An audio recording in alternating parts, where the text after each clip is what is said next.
అవినాష్ కామెడీకి మీరు నిజంగా హర్ట్ అయ్యారా అప్పుడు? అంటే ఆఫ్టర్ పాయింట్ ఏమవుతుందంటే అవినాష్ నాకు చాలా ఇష్టం. ఇప్పుడు ఉందా ర్యాప్ లైక్ చి అస్సలు లేదు darling. I really like him, నాకు ఇష్టం. ఏమవుతుందంటే అక్కడ ఉన్నప్పుడు ఎంతో అంత స్వార్థం వస్తుంది మనిషికి, మనం గెలవాలి, మనం కనపడాలి అని. ఎందుకులో ఇవన్నీ కళ్ళదలేసుకొని ఎంతో అంత స్వార్థం వస్తుంది డార్లింగ్. మనం ఉండాలి, మనం కనపడాలి, మనమే ముందుకెళ్ళాలి. ఆ స్వార్థంలో ఏమవుతుందంటే మనిషి వీక్నెసెస్ మీద కొడుతుంటారు. అది కొంచెం తప్పు. అది నేను జనాలకు కూడా చూసుంటారు, ఇప్పటికే ఉండుంటొచ్చు క్లిప్స్ మన వాళ్ళు ఎవరన్నా. ఏంటంటే నేను నామినేషన్ కి కుంటూ నడుచుకుంటూ వెళ్తుంటే మాస్టర్ అవినాష్ నవ్వుతుంటారు డార్లింగ్. చాలా పెయిన్ ఉండే డార్లింగ్ నాకు ఆ టైంలో. నాకు పెయిన్ ఉంది, నన్ను జాలిపడండి అని చెప్పట్లా. మా పేరెంట్స్ చూస్తుంటారు కదా, వాళ్ళు బాధపడతారు కదా. నా కొడుకు కుంటుతుంటే ఇంకొక కొడుకు నవ్వుతున్నాడు అని బాధేస్తుంది డార్లింగ్. అది నాకు తెలిసింది డార్లింగ్. నేను బయటికి వెళ్ళినప్పుడు, హాస్పిటల్కి వెళ్ళినప్పుడు ఇంక ఇది కాదు అని చెప్పి నేను ఏదైతే చెప్పాలో వాళ్ళకే చెప్పా. బిగ్ బాస్ తర్వాత బిగ్ బాస్ గురించి నేను ఒక్క ఇంటర్వ్యూ ఇవ్వలేదు. ఎందుకంటే ప్రతి చోట అది హైలైట్ చేస్తారు, వాళ్ళని తిట్టమంటారు, దాని మీద డబ్బులు. నా మనుషులు డార్లింగ్, నేను తిట్టాలని, నేను చెప్పేసి అయిపోయింది. అది కొంచెం బాధేసింది అంతే. అండ్ ఇంకొక విషయం చెప్పాలి, ఇది ఎక్కడా చెప్పాలి, సింపతియే కావాలి, నేను గెలవాలి అంటే 1,00,000 చేయొచ్చు. ఫస్ట్ వీక్లో నాకు ఆల్రెడీ కరోనా వచ్చి నేను పర్ఫార్మెన్స్ చేసిన తర్వాత కాలు నాకు ఎఫెక్ట్ అయింది డార్లింగ్. స్టేజ్ మీద పర్ఫార్మెన్స్ చేసిన తర్వాత నాకు 3 days స్టిరాయిడ్స్ ఇచ్చారు. 1.5 day వాడా. 1.5 day తర్వాత హౌస్లోకి వెళ్తుంటే మీ టాబ్లెట్స్ మాకు ఇచ్చేయండి అని తీసుకున్నారు. తీసుకొని మీ హౌస్లోకి వెళ్ళగానే పంపిస్తున్నారు. ఫస్ట్ డే పంపలే, సెకండ్ డే పంపలే, థర్డ్ డే పంపలే. నాకు 1.5 year అయింది కోర్సు. స్టీరాయిడ్ అది. నాకు ఎంత పెయిన్ స్టార్ట్ అయిందంటే డార్లింగ్, నేను ఆడలేక, నేను ఇంకా భరించలేకపోయినా పెయిన్. అప్పుడు అందరూ మైకులు తీసి నోయల్కి టాబ్లెట్లు ఇస్తేనే మేము చేస్తాము అని వాళ్ళు చెప్పారు డార్లింగ్. అది టెలికాస్ట్ అయిందా? ఎందుకు అవ్వదు అది, ఎందుకంటే బిగ్ బాస్ వాళ్ళు మంచోడు బ్రో, మన ఎదవలం. సో అది అవ్వదు. దాని తర్వాత ఏమైంది, అప్పుడు ఏంటి, మళ్ళీ ఎవరో ఇంగ్లీష్ మాట్లాడితే నేను సారీ అని చెప్పి నాతో క్షమాపణ రాయిస్తున్నారు. అప్పుడు నేను తిట్టా, బస్తీ మెస్ ఇవాళ నన్ను వదిలేరా, నేను వెళ్ళిపోతాను, ఒక్కొక్కడు హైదరాబాద్ నుంచి బయటకి ఎట్లా వెళ్తాడని బాంబే టీమ్ని తిడుతున్నా. మీరు మనుషులేనా? ఒక మనిషి సఫర్ అవుతుంటే చూస్తూ 2-3 రోజులు టాబ్లెట్ లేకుండా ఉంటారు, మీరు మనుషులేనా అసలు? ఒక్కొక్కడు ఎలా వెళ్తాడు హైదరాబాద్, మీరు ఎయిర్పోర్ట్ మా ఇంటి నుంచి వెళ్ళాలి, మీరు చూసుకుంటారని చెప్పి తిడుతున్నా. అది టెలికాస్ట్ అయింది. ఇంత కథ టెలికాస్ట్ అవ్వలే. ఎవరినన్నా అడుగుడాలి, నాకు సింపతే కావాలంటే నేను 3 సంవత్సరాలు అవుతాను చెప్పుకోవచ్చు కదా, నాకు ఇలా చేశారని. ఎవరికి కావాలి? మనం వచ్చింది సింపతీల కోసం కాదు, మనం పైకి వస్తాం. నేను కష్టపడతా పైకి వస్తాం, కొంచెం లేట్ అవ్వచ్చు. సో యాక్చువల్లీ అలా పోర్ట్రే చేస్తారు, వాళ్ళకి నచ్చిందే చూపిస్తారు. చెడ అన్నట్లే వాళ్ళ ఫార్మాట్ అదే, మనం ఒప్పుకొని వెళ్ళాము, సరే వాళ్ళ కర్మాన్ని వదిలేయాలి మనం తప్ప. దాని గురించి నాకు బ్యాడ్ అయిందని లేదు, వాళ్ళు ఏం బ్యాడ్ చేస్తారు బ్రో మనకి, వాళ్ళు ఏం చేయగలుగుతారని పిచ్చలైట్ అది. వేల్ రికార్డ్స్ సంబంధించి మీరు దానికి అసోసియేట్ అయ్యారు. అవును వాళ్ళు. అవును, అది ఎందుకు సడన్ గా ఆగిపోయారా? అంటే యాక్చువల్గా కీరవాణి సార్, వల్లి మ్యామ్ వాళ్ళు, they are of high values darling. నేను వాళ్ళ దగ్గర ఉండే నా లైఫ్లో నేను చేసుకున్న అదృష్టం ఏంటంటే, వాళ్ళ దగ్గర ఉండి నేను టైమింగ్ ఏంటి, క్రమశిక్షణ ఏంటి, మాట అంటే ఏంటి, అవన్నీ వాల్యూస్ నేర్చుకున్నాను. అప్పుడు నేను వాళ్ళ దగ్గర వెళ్ళడం వల్ల నేను చాలా నేర్చుకున్నా. సో ఏమవుతుందంటే డార్లింగ్, ఒక పాట రిలీజ్ అవుద్ది, అది మన సర్కిల్లో 10 మంది రేడియోలో వింటారు, ఎక్కడో వింటారు, అబ్బో ఇది బ్లాక్ బస్టర్ హిట్ అనుకుంటారు. ఆడియో కంపెనీకి చాలా డబ్బులు వచ్చేస్తున్నాయని ఫీల్ అవుతారు. ప్రతి ఒక్కరికి ఎక్స్ప్లెయిన్ చేయలేం కదా, ఎక్స్ప్లెయిన్ చేయలేక మా మేడం ఏమన్నారంటే, లేదు మనం కొన్ని రోజులు హోల్డ్లో పెడదాము, ఇప్పుడు అవసరం లేదు అని చెప్పి. ఎందుకంటే ప్రతి ఒక్కరికి ఏం ఎక్స్ప్లెయిన్ చేస్తాం, అందరూ ఏమనుకుంటారు, 4 చోట్ల పోస్టర్ పడ్డాయంటే సినిమా పెద్ద హిట్రా అనుకుంటారు. కానీ బిజినెస్ చేసేవాడికే తెలిసి ఉంటుంది ఎంత అవుతుంది, ఎంత వస్తున్నాయి. రేడియోలో ఒకసారి పాట ప్లే అవుతే 5 పైసలు వస్తున్నాయా, 10 పైసలు వస్తున్నాయని నిజంగా బిజినెస్ చేసే వాళ్ళకి తెలిసి ఉంటుంది.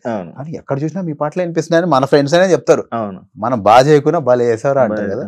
అవన్నీ ఎందుకు చెప్పాలి అని చెప్పి they kept it on a hold. It's not that it's not no more, right? It will come back in a bigger way, but ఎందుకు అని అంతే. అదే కీరవాణి గారి దగ్గర ఉండే వాళ్ళు కూడా అక్కడ కూడా మానేశారు అని చెప్పి. మానేయడం కాదు డార్లింగ్, ఇప్పుడు నేను యాక్టర్ అవ్వాలి అంటే మనకి, నేను కీరవాణి సార్ వాళ్ళ ఇంట్లో ఉంటా, ఇక్కడ వచ్చి షూటింగ్ చేసుకోమంటే చేసుకుంటారా చెప్పండి. సో మనం ముందుకు వెళ్ళాలి. నా అదృష్టం ఏంటంటే అన్ని రోజులు అక్కడ ఉన్నాను అంతే. అండ్ కొంచెం నేను ఏంటంటే నావి కొన్ని జరిగిన తర్వాత ఆ టైంలో నాకే కంఫర్టబుల్ లేకుండా ఉండాలి, especially people I really love.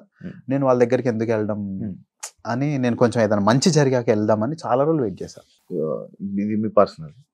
నేను యాక్చువల్లీ ఇప్పుడు తీయాలకెళ్ళద్దాలి చెప్పు అనుకున్నా, శివ దగ్గరికి వెళ్తా అంటే ఏదో వేస్తాడని చెప్పు. మీ పెళ్ళి, డివోర్స్, ఇవన్నీ దీనివల్ల మీకు ఏమైనా నష్టం కలిగిందని అనుకుంటున్నారా? ఎందుకంటే లైక్ యూట్యూబ్లో థంబ్నెయిల్స్ కానీ కొన్ని స్టేట్మెంట్స్ కానీ ఎవరైతే మీ చెప్పారు మా ఇష్టలు నాకు ఇష్టమైన వాళ్ళు కొన్ని మాటలు అలా అన్నారు. అవన్నీ చూస్తే మిమ్మల్ని మీరు టార్చర్ పెట్టడం కానీ లేకపోతే అంటే నాకు తెలిసిన నోయలు అది ఇవన్నీ అవునా నోయల్లో ఉన్నాయా లక్షణాలు అని అనిపిస్తూ ఉంటుంది. దీనివల్ల ఏమైనా మీకు ఎఫెక్ట్ అయింది అనుకుంటున్నారా మీ కెరియర్కి? ఈ క్వశ్చన్ నువ్వు జెన్యున్ గా అడుగుతున్నావా, టీఆర్పీ కోసం అడుగుతున్నావా, రేటింగ్స్ కోసం అడుగుతున్నావా, జెన్యున్ గా అడుగుతున్నావు డార్లింగ్. సో ఏమవుతుందంటే డార్లింగ్, మన వాళ్ళందరూ కొంచెం భయపడతారు డార్లింగ్. అంటే ఏదన్నా తెలియగానే ఎందుకు వచ్చిందిలే మనకు అని నాకు చాలా రోల్స్, నేను ఉన్న సినిమాలు కూడా వెళ్ళిపోయాయి. నాకు ప్రాబ్లం లేదు డార్లింగ్. దానే పే లిఖా హువా హై ఖానే వాలా కా నామ్ అని అంటారు. మనం తినే మెతుకు మీద కూడా దేవుడు మన పేరు రాశాడు అని అంటాడు. నీ ఎంట్రికలు కూడా లెక్కించున్నాను అని చెప్పి బైబిల్లో ఉంటుంది. సో అలాంటప్పుడు మనం ఎందుకు బాధపడుతుండాలి? సరే ఇప్పుడు వాళ్ళ హాఫ్ హార్టెడ్తో ఇవ్వడం కన్నా ఇవ్వకపోవడమే మంచిది కదా. అరే ఇక్కడ రా కూర్చో అని చెప్పి నాతో మాట్లాడకపోతే ఇంకా దానికన్నా పిలవకపోవడమే బెటర్ కదా అని నేను చాలా పాజిటివ్గానే తీసుకున్నాను. అండ్ తన వల్ల ఇప్పుడు యాక్చువల్లీ నా లైఫ్లో అంతవరకు ఎలా ఉండదంటే, ఇది ఒక ఫ్యాంటసీ వరల్డ్, అందరూ మంచి వాళ్ళే, అందరూ నా వాళ్ళే అనే ఫీలింగ్లో ఉన్నా. తను ఎప్పుడైతే ఇంటర్వ్యూస్ ఇచ్చిందో అందరూ పట్టుమని వెళ్ళిపోయారు. సడన్ గా కూర్చుంటే అవ్వలేడంట అదే.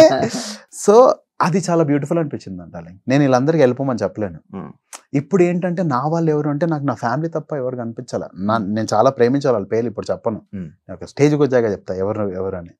సో వాళ్ళు తప్ప ఎవరు లేరు అంటే అది వాళ్ళు వాళ్ళందరూ చెడ్డవాళ్ళు ఎదవాలని అనట్లే. భయం డార్లింగ్, వీడి వల్ల మనకి ఎందుకు, వీడితో మాట్లాడితే అలా. సో అది తను చేసింది ఏంటంటే క్లీనింగ్. ఇంతమందిని దాన్ని తీసుకెళ్ళిపోయింది తను. అయితే నాకు happy bro, I'm very happy. అంటే ఎవరు మనతో ఉంటారు, ఎవరు మనతో ఉండరు అనేది తెలియజేశారు అంతే. అది ఎవరు చేయగలుగుతారు ఇంకా. అండ్ ఇంకొకటి, నేను టార్చర్ చేశానా ఏం చేశానా అన్ని పక్కన పెడితే మా జర్నీ అయితే చాలా బ్యూటిఫుల్గా ఉండే. I have no regrets, I have nothing darling. ఎవరినన్నా నిజంగా ప్రేమించావు డార్లింగ్ ఎప్పుడన్నా లైఫ్లో? ఎప్పుడన్నా నిజంగా ప్రేమించావు ఎవరినన్నా? ఎవరిని ప్రేమించావు? మా వాళ్ళని. ఎవరిని ప్రేమించావు డార్లింగ్? మాకు తెలుసు, నా ఫ్రెండ్. వాళ్ళు ఏమన్నా నువ్వు తిట్టగలుగుతావు డార్లింగ్ వాళ్ళ మొహం మీద? అది తెలియగానే జనాలందరూ మనం ఏమనలేం డార్లింగ్, వాళ్ళు ఏమన్నా అనుకుని. ఒక రోజు మా దాంట్లో ఏముంటుంది తెలుసా డార్లింగ్, నువ్వు ఒక రోజు నిజం తెలుసుకుంటే, నువ్వు రిపెంట్ అవుతే ఆయన వచ్చి మిమ్మల్ని మళ్ళీ పట్టుకుంటాడని మా దేవుడి గురించి రాసి ఉంటుంది. అలాంటప్పుడు మనం కూడా ఆపర్చునిటీ ఎదురు మనిషి ఇవ్వాలి కదా. ఎన్ని రోజులు ఉంటుంది డార్లింగ్ మనుషులు, అట్లా చేశాడా ఇట్లా చేశాడా. ఒక బ్యాచ్ ఉంటుంది డార్లింగ్, ఒక 2-3. అరే ఇలా అన్నాడంటే వాళ్ళు అరే అట్లా అంటాడా అని వాళ్ళకి నిజంగా తెలిసి ఉంటుంది మన రిలేషన్షిప్. ఇప్పటికి తెలియదు కదా బయటికి, ఇంకా చెప్పాల్సిన అవసరం లేదు. మా ఇంట్లో వాళ్ళకే తెలియదు డార్లింగ్. మా ఇంట్లో మాకు రూమ్లో ఆయన గొడవలు అవుతాయి, మా ఇంట్లో వాళ్ళకే తెలియదు. ఎందుకు చెప్పాలి డార్లింగ్? నేను ఆమె ఇంప్రెషన్ ఎందుకు పాడు చేయాలి? మా ఇంట్లో వాళ్ళకే చెప్పలేదు, నేను బయట వాళ్ళకి ఎందుకు చెప్పాలి? And what ever happened, actually ఇప్పుడు 3 సంవత్సరాలు అవుతుంది, ఇప్పుడు మాట్లాడడం కూడా వేస్ట్ యాక్చువల్గా. బట్ చాలా చోట్లలో చూసాను. నా బెస్ట్ ఫ్రెండ్, అయినో నా బెస్ట్ ఫ్రెండే పంపించింది, అరే చూస్తుంటే నాకేం నిజం అనిపిస్తుందా అంటే, మరి నిజం అనుకుని నాకు ఫోన్ చేయడం మానేయచ్చు కదా అని అన్న. ఇంకేం చెప్తాను నేను అంటే, ఇప్పుడు వీళ్ళు ఎప్పుడు సాటిస్ఫై అవుతారు అంటే నేను తనని తిట్టినప్పుడు. ఎందుకంటే వీళ్ళకి నేనంటే ఇష్టం. తనని నేను ప్రేమించాను కదా, నేను ఎలా తిడతా? తను ప్రేమించలేదు, అదేదో నాకే చెప్పింటే పెళ్ళి అయ్యకపోతుండే. లవ్ మ్యారేజ్, లవ్ అప్పుడు బ్రేకప్స్ అవుతాయి చూడు డార్లింగ్, అవి చాలా బ్యూటిఫుల్. అవి పెళ్లిలో అయిన తర్వాత బ్రేకప్లు అవుతాయి చూడు. ఒక ఫ్యామిలీకి అలా ప్రేమించిన వాళ్ళకి అందరికి ఎఫెక్ట్ అవుతుంది. 100% చేసుకుంటా bro. Marriage is a very beautiful thing darling, నమ్ము నన్ను. ఇంకా అది ఎంజాయ్ చేయలేదు, ఇంకా అది ఇప్పుడు ఇంకా చేయాలనుకుంటున్నా. అట్లేం లేదు, అది ఎంజాయ్ చేయలేదు చేయాలనుకుంటున్నా అని కాదు. నేను మా అమ్మ నాన్నని చూసి పెరిగా, మా అక్కని మా వదిన్ని. నా ముందున్న మ్యారేజెస్ ఎంత బ్యూటిఫుల్ మ్యారేజెస్ అంటే, వాళ్ళు నిలబడితే హస్బెండ్ భార్య కోసం, భార్య హస్బెండ్ కోసం నిలబడితే మిరాకిల్స్ అవుతాయి. అంబానీ వాళ్ళవే, మన ఇండియాలోనే ఎగ్జాంపుల్స్ చెప్పొచ్చు. వాళ్ళందరి ఫ్యామిలీలు కలిసి ఉంటారు. రాజమౌళి సార్ వాళ్ళ ఫ్యామిలీ, కిరణ్ సార్ వాళ్ళ ఫ్యామిలీ, అంబానీ వాళ్ళ ఫ్యామిలీ, కొన్ని ఫ్యామిలీలు they are like what a great example. అది దట్ ఈస్ లైఫ్ బ్రో. పెళ్ళి అంటే నా దృష్టిలో ఏం తెలుసా డార్లింగ్, చేతిలో కత్తి ఇచ్చేసి నువ్వు పొడిచినా నేను ఏమండు అని నువ్వు అంటే నేను వెళ్ళిపోతా, అంటే వెళ్ళిపోతా, అది పెళ్లి కాదు darling. That is commitment. Friendships లో ఉండదు, ఎందులో ఉండదు, అస్సలు ఎందులో ఉండదు. Understanding, you love that person no matter what. అది పెళ్లి డార్లింగ్. వెళ్ళి యముడి దగ్గర గొడవ పడి తెచ్చుకుందంట వాళ్ళ భర్తని, అది పెళ్లి డార్లింగ్. అంటే ఇప్పుడు పెళ్లి అంటే వాళ్ళకి తెలియాలి, మనకి తెలియాలి. వాళ్ళకి తెలియక ఇవన్నీ అయ్యాయి అంట. అంటే ఈ మధ్య కమిట్మెంట్ ఇష్యూస్ ఉన్నాయి బ్రో, అందుకనే పెళ్ళిళ్ళు ఇంకా రాను అవ్వవు. ఇంకా ఒక ఎవరితో పడతాడుతో తిరగాలనే అది వచ్చినప్పుడు కమిట్మెంట్ ఉండనట్టే కదా, వాళ్ళే చెప్తారు పెళ్లి వేస్ట్ అబ్బా అని. ఇండస్ట్రీలో ఈ మధ్య అన్ని బ్రేకప్స్ ఇవే అవే. ఇండస్ట్రీలో కాదు, మనకు కనిపిస్తున్నాయి వేర్ అండర్ స్పాట్ లైట్. కనిపించరు చాలా చోట్ల, ఎవ్రీవేర్. హ్యాపీనెస్ ఉండకపోవడం, కమిటెడ్. ఒక మనిషికి మనం కమిటెడ్ గా ఉంటే మనం వాళ్ళని వాడు ఉన్నా లేకున్నా మోసం చేయం, అంతే కదా, సింపుల్. అది లేనప్పుడే కదా అన్ని వస్తాయి. దేవుడి దేవాలో I had a very beautiful marriage. నేను తన గురించి అస్సలు చెప్పట్లా, బ్యూటిఫుల్ తను. ఎందుకు బ్రో మామూలుగా ఏమైనా ఇష్యూస్ అన్ని తీసుకుని వచ్చి మన సెలబ్రిటీస్ అందరూ సోషల్ మీడియాలోనే పెడుతూ ఉండడం మజా వస్తుంది బ్రో, వాళ్ళకి అటెన్షన్ కావాలి. చూస్తే సినిమాలో చూడండి, రోడ్ మీద చూడండి అన్నట్టు అయిపోయింది. ఇంకా నన్ను చూడండి కానీ అన్నట్టు అయిపోయింది. ఇంక ఏం చేస్తాం, అసలు మాట్లాడదు ఇంకా, చాలా ఇది ఎండ్ కదా ఈ టాపిక్. ఎందుకు బ్రో, అయిపోయింది, 3 సంవత్సరాలు అయింది. బిగ్ బాస్ లో మళ్ళీ అడిగారా మిమ్మల్ని? అడిగారు. అడిగితే నా దగ్గర రికార్డింగ్ కూడా ఉంది, ఎందుకంటే వాళ్ళు నాకు తెలీదు అని చెప్తారు కదా. లిటరలీ జూమ్ కాల్ నేను రికార్డ్ చేసుకొని పెట్టా. నాకు 3 మెడిసిన్స్ ఇవ్వలేదు మీరు, మళ్ళీ ఎలా పిలుస్తారు, నేను how do I trust you, నేను లోపలికి వచ్చి మళ్ళీ అంటే అయ్యో బాబాయ్ నాకు తెలీదు అంటే అంతే చెప్తారు మీరు. ఇప్పుడు నువ్వు తెలీదు అని నువ్వు చెప్తావు, ఆయన తెలీదు ఆయన చెప్తాడు. నేను లిటరలీ ఒక పర్సన్, ఆయన పేరు చెప్పను, లిటరలీ నేను మీ మీద హ్యూమన్ రైట్స్ కేసు వేస్తే మీరు ఎక్కడ వెళ్తారో అని అడిగా. నిజం చెప్పండి, మీ మనసు మీద చేసుకొని చెప్పండి, ఇట్లా ఒక మనిషికి చేయొచ్చా అని, మీ కొడుకుకి నేను చేయొచ్చా అని అడిగా. అయితే లేదు తప్పే, మరి మీకు తెలియదా అంటే నాకు తెలియదు అంటారు. అలా ఎలా తెలీదు, నువ్వు లోపలికి వెళ్తే ఏమవుతావో తెలియదనే నా దగ్గర అగ్రిమెంట్ తీసుకున్నారా మీరు? You're not responsible for a life. ఇప్పుడు దేవుడి దేవాల నేను చాలా బాగుంది ఉండాలి, కానీ ఏమన్నా వర్స్ట్ అయ్యింటే నా ఫింగర్ ఇలా బెండ్ అయిపోయింది డార్లింగ్ ఒక టమాటో టాస్క్ ఆడిన తర్వాత, బికాస్ రియాక్షన్ అయిపోయింది నాకు. ఇలా మారదే సాంగ్ లో నా హ్యాండ్ బెండ్ అవ్వదు, ఇలా ఉంటది సాంగ్ లో. ఎన్ని రోజులు సఫర్ అయ్యాను తెలుసా, అవన్నీ నేను చెప్పలేదు, వేస్ట్. ఎవడో అయ్యో పాపం అనుకుంటే మనకి ఏమొస్తుంది, కడుపు నిండదు, వేస్ట్ అవన్నీ. కానీ నేను వాళ్ళకే డైరెక్ట్ గా చెప్పాను, మీరు చేసిన తప్పు ఎవరికి చేయద్దు ఇలా. బ్రో ఇంకొకటి బ్రో, ఎవరైతే ఒక మనిషిని హర్ట్ చేస్తాడో వాళ్ళకి ఎంతో అంత హర్ట్ తగులుతూనే ఉంటది, ఎంతో అంత. నువ్వు ఎవరన్నా చూసుకో, బిగ్ బాస్ కి రిలేటెడ్ ఎవరెవరైతే ఉంటారో ఆ లైఫ్స్ బాగుంటాయో చెప్పు, ఉండవు. తిట్టొద్దు, ఎందుకు తిట్టాలి? నేను నామినేషన్స్ లో ఎవరిని తిట్టలే నేను. నువ్వు చేసావు, నువ్వు నాకంటే స్ట్రాంగ్ రా, అందుకనే నామినేట్ చేస్తున్నా. నువ్వు మాట్లాడించాలి తప్పు, మనం ఒక పాయింట్ మాట్లాడాలి. ఏంది ఇది పప్పులు ఉప్పులు అవన్నీ ఏం తిప్పలు ఇవన్నీ. ఇప్పుడు చూస్తున్నావు ఈ సీజన్? ప్రోమోస్ చూస్తున్నా, సరిపోతుంది, ఓవర్ డోస్ అయిపోతుంది. అంటే మనము కొంచెం ఏదైనా నిజంగా గొడవలు అయితే గొడవలు పెట్టుకున్నాం తప్ప, నాకు సోహెల్ కి చిన్న మిస్అండర్స్టాండింగ్ అయింది. దానికి రీజన్ చెప్తా, అడిగావు కాబట్టి. ఏమైందంటే గంగవ్వ పల్లెటూరులో ఉంటుంది డార్లింగ్, వాళ్ళు ఛాయలు బాగా తాగుతారు డార్లింగ్. అవ్వ ఏడుస్తుంది, ఆమె నాతో పాటు వెళ్ళింది, నన్నే చూసుకోమన్నారు.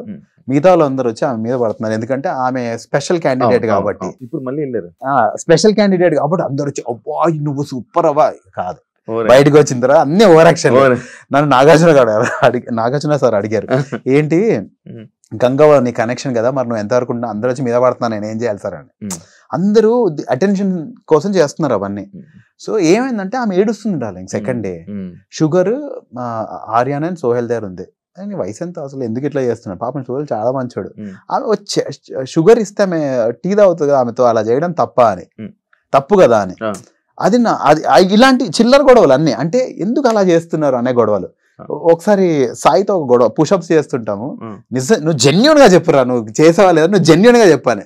నా ప్రాబ్లం ఇవే, నా బిగ్ బాస్ హౌస్ లో అంతా నువ్వు జెన్యున్ గా చెప్పురా బాబు, రేటింగ్ల కోసం కాదు, దేనికోసం కాదు, జెన్యున్ గా చెప్పు, నువ్వు నిజంగా గెలిచావా, నిజంగా ఆడావా అనేదే. దాని మీద బయట చేసి ఇంకా బయటకు వస్తుంది. హెల్త్ బాగోలేక and I'm very happy. Big boss హిస్టరీలో ఐ వాక్డ్ అవుట్, ఎలిమినేటెడ్ కాదు, ఐ వాక్డ్ అవుట్. నార్మల్ గా ఇంకొకటి, ఇంత మనం ఒక టాపిక్ మనం మాట్లాడాలి, మీరు టెంపుల్స్కి వెళ్తారా? అంటే వెళ్తాను డార్లింగ్. ఎందుకు ఈగా షూటింగ్ ఎక్కడైంది? ఎక్కడైంది అంటే ఇది కావాలని కాంట్రవర్సీ చేస్తా నేను. మనము చాలా ముక్కలై ఉన్నాం శివ, అమ్మాయిలు అబ్బాయిలను ముక్కలయ్యాము, ఓకే, ఈగోలను ముక్కలయ్యాము, రిలీజన్స్ అని ముక్కలయ్యాము, కాస్ట్ అని ముక్కలయ్యాము. ఎందుకు మిమ్మల్ని అడుగుతున్న పాయింట్ ఏంటంటే, చెప్పు శివ, మీరు జై శ్రీరామ్ అని అంటారా? శివ ఇప్పుడు నువ్వు ఒక పేరు పెట్టుకున్నావు ఆయనకి, నేను జీసస్ అని పెట్టుకున్నా, అందులో ఎందుకు శివ అంటే నువ్వు చెప్పిన పేరే నేను చెప్పాలని ఎందుకు అనుకుంటావు నువ్వు? ఇప్పుడు నేను మా అమ్మకు ఒక పేరు పెట్టుకున్నా, మా అమ్మ మీ ఇంట్లో పుడితే మీరు వేరే పేరు పెట్టుకునే వాళ్ళు, ఎందుకు అట్లా ఇదే అనాలి మీరు, ఇది అంటేనే మీరు మనుషులని ఎందుకు అట్లా చేస్తారు? Why do you? ఇప్పుడు నేను వచ్చి జై జీసస్ అని మనం అడుగుతున్నాను.